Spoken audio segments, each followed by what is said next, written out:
Yang nggak bisa terobati biarlah mengering sendiri. Lagu dari Hindia, judulnya Evaluasi, guys. Oke, assalamualaikum warahmatullahi wabarakatuh. Ketemu lagi dengan saya Mbak Sken. Bukan suatu kebetulan kamu ada di sini. Kita akan bahas topik mengenai kehidupan palsu, di mana hal ini sering terjadi tanpa kita sadari, di dalam maupun di luar diri kita. Judul kita kehidupan palsu.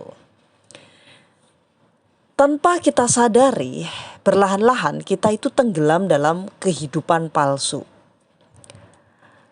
Sebuah kehidupan yang tidak memberi ruang bagi diri asli untuk mengekspresikan dirinya sendiri. Kehidupan ini membatasi manusia lewat banyak hal. Norma, lingkungan, budaya, aturan, dan dogma. Semua itu bekerja secara halus tapi konsisten, menyeragamkan manusia tujuannya. Itu sudah pasti.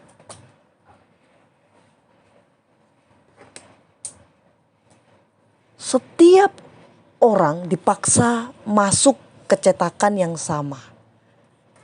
Ada aturan, ada standar, ada garis finish yang seolah wajib dicapai oleh semua orang.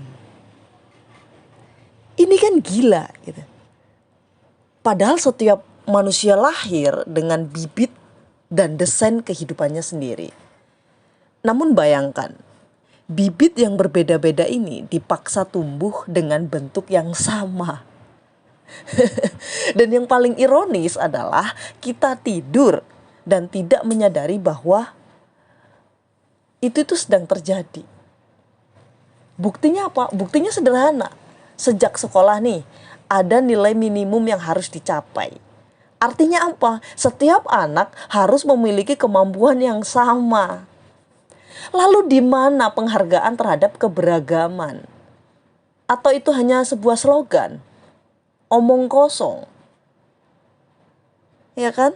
Sejak kecil kita diuji, dibandingkan, ditanamkan nilai bersaing. Siapa yang lebih cepat, lebih pintar, lebih unggul, lebih bla bla bla. Begitulah kira-kira ya. Akibatnya apa? Seringkali yang kita alami itu bukan pengalaman murni kita, melainkan pengalaman palsu. Kenapa jadi palsu? Karena semua itu berdasarkan standar masyarakat, aturan sosial, dan dogma ketakutan atau dogma-dogma agama. Takut apa? Takut berbeda, takut dianggap menyimpang, takut terlihat lemah, takut terlihat kalah, takut disebut aneh, gila, atau nggak normal. Akhirnya apa? Akhirnya manusia berusaha bersikap dan berperilaku itu sesuai standar, bukan sesuai dirinya. Akhirnya kita melihat semua manusia sama. Karena sudah diberikan standar dan aturan yang sama. Dan inilah masalahnya. Akar masalahnya bukan hidup itu sendiri, tetapi bagaimana kamu ingin terlihat di mata orang lain. Nah, itu problemnya. Dari situlah kita mulai menciptakan diri palsu. Dan akhirnya apa? Ya, kita menjalani kehidupan yang palsu.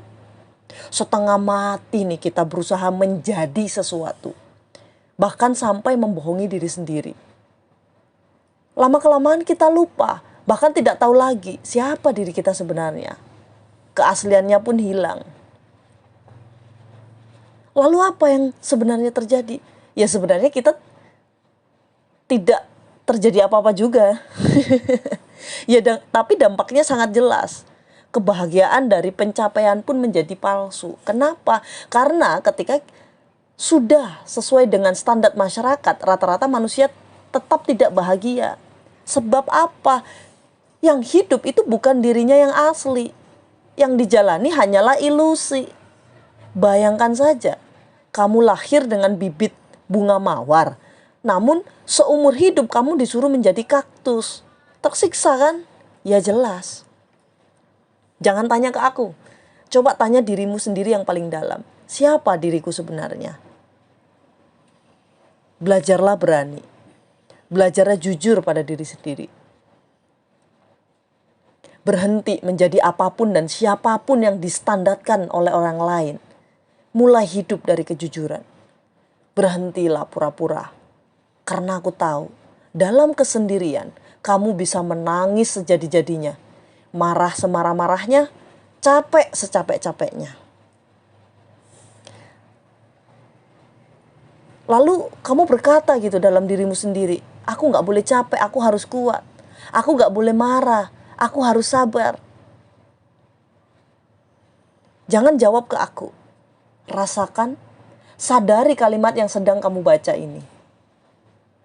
Nah, disitulah akar dari kehidupan palsu. Memangnya kenapa kalau kamu sedih, capek, marah? Kenapa? Hina kah? Dianggap lemah? Atau apa sebenarnya yang kamu takutkan akan hilang jika kamu menjadi dirimu sendiri? Sadari pertanyaanku. Sekarang sudah mulai cukup jelas bukan? Bahwa selama ini kita hidup dalam ekspektasi orang lain. Benar kan? Dan disitulah kehidupan palsu sedang kamu jalani. Saya Mbak Sken. See you.